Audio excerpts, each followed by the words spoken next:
Hello, welcome back to the channel. My name is Michael and we are in my garage because today I'm going to be doing a DIY walkthrough about how you can make your own wand display.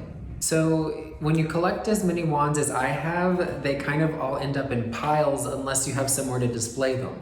Noble Collection makes their own wand displays, but I kind of like making my own just to have my own personality or whatever mixed into it. So I'm going to be walking you through how I'm going to be making some new ones for my Universal Studios wand. So I've got both the interactive and the non-interactive Universal Studios wands, and they've just been sitting in piles for like years as I accumulate them, just because I haven't really figured out what kind of display I want to make for them. And I've had a brainwave and talked with Haley, and I think we figured out what we're going to do. So let's get started on that.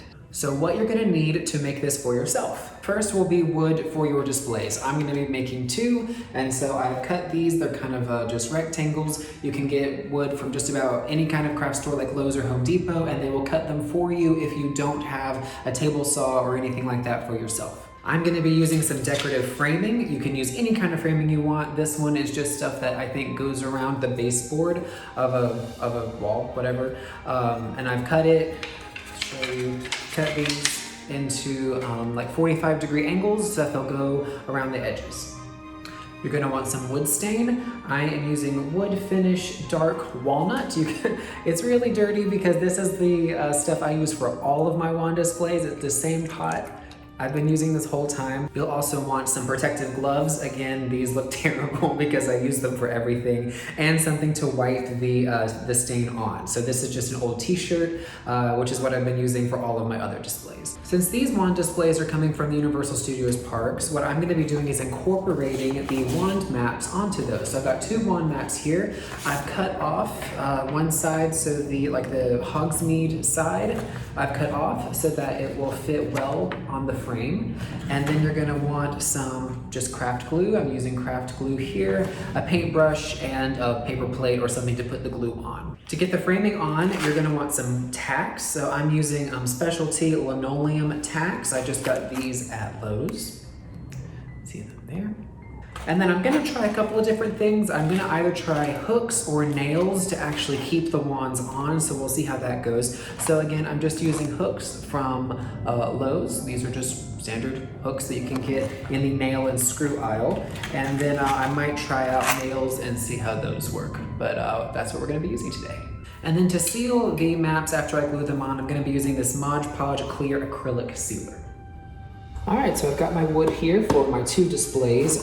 These are just kind of random pieces I had in my garage. This is 17 inches by like 13 and a half.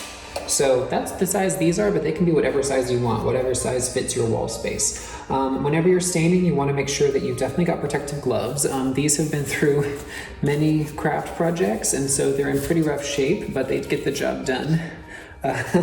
Just avoid touching my pinky there. And so as far as staining goes for these projects, I'm going to be using these maps like I mentioned. And so you don't actually have to stain the entire thing if you do it this way. That could save you a little bit of stain. I'm mostly going to be going around the edges and just kind of save myself the effort of putting it there in the middle.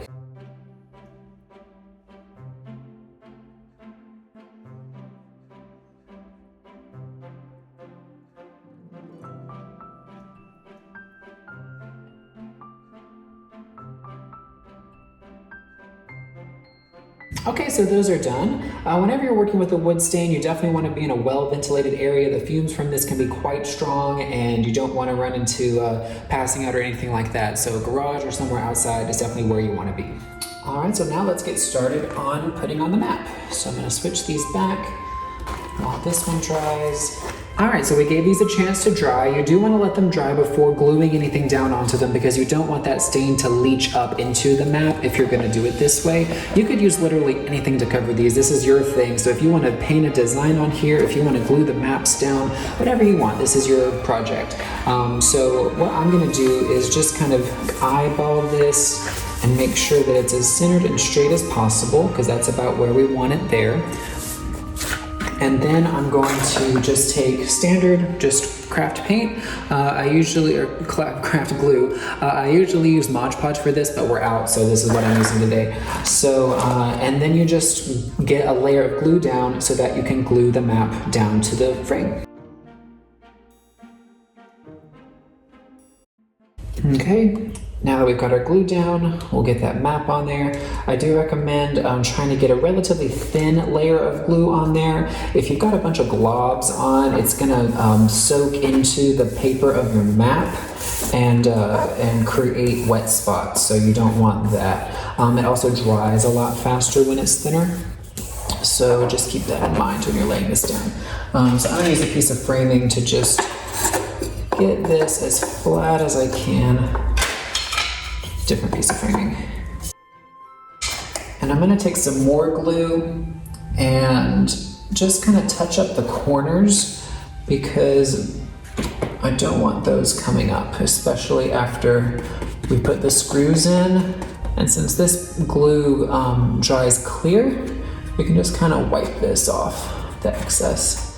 Don't have to worry too much about that, especially since we're going to do a sealant on everything, so it's all gonna be good. All right, so that's one down. Now let's do the other one. So the next thing I'm gonna do is get my Mod Podge clear acrylic sealer, and I'm gonna take these outside and spray them down to make them nice and shiny. Okay, so the next step is gonna be adding the framing. So I've gone ahead and stained all of my framing pieces. For the bottom half, you can see the shape here. What I'm gonna do is I'm gonna glue it down at this angle because that's gonna provide a shelf at the bottom to hold the wands in place, because you'll see how I'm gonna be fanning them out here. They need something to rest on, and so I'm gonna be putting them down on that wider side and then putting the piece of framing down that way. I've then taken my other framing pieces and cut them at a 45-degree angle so that they'll line up nice and neat. They're not perfect. I don't have like super precise tools, but I do have them all finished like this. And so there's going to be one framing piece on each side, and that way it's going to frame up the entire thing there. So I'm going to use a little bit of wood glue, which I didn't include in the materials list, sorry about that, but just some Elmer's wood glue, and I'm going to put a very thin amount all the way around. I am going to nail these down, but I like to have a little extra sturdiness, so I'm going to glue them down.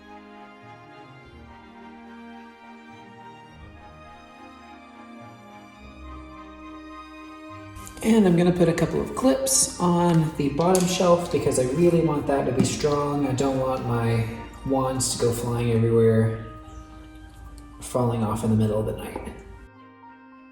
All right, so now that these have had an opportunity to dry a little bit, I'm gonna be using these little tiny nails, little tacks here, and I'm going to put them around the edges to keep it nice and secure. I don't really have a super precise way of doing this. I'm pretty much just gonna put at least one in the middle of each side, and then like maybe a third. So just kind of making an estimate here.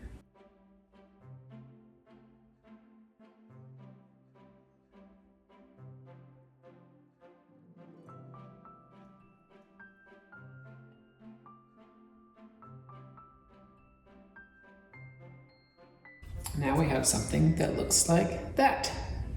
Okay, so by this point we have something that looks like this. Looking really great. All the glue is dried, so we're ready to work on it some more. We've got this little shelf here with the trim, and I was thinking that it would be a good idea, since the wands, the way I'm envisioning, they're gonna be fanned out. So the tips are going to be down. So I just cut a strip of craft foam, and I'm going to set it down there and use some E6000 to just glue that down, just so they have something to rest on. The interactive wand tips can be scratched, and that can affect how they function in the parks, and so I want them to be protected. So I'm going to do a little pad there.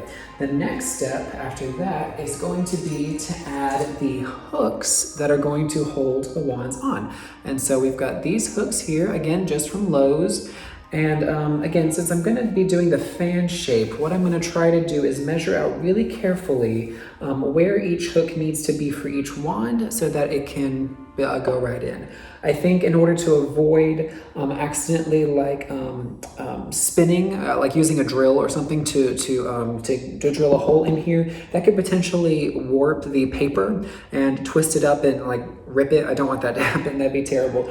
I'd have to re-glue all this over again. So, but what we're gonna do, I think, is I'm gonna use a nail and just kind of punch a hole right in the paper so that it's got something to go through, and then use a drill to start a hole because these screw in, and then I'm gonna screw those in that way. So let's see how that goes. So our little strip of foam is glued on there, so let's start mapping out the hooks.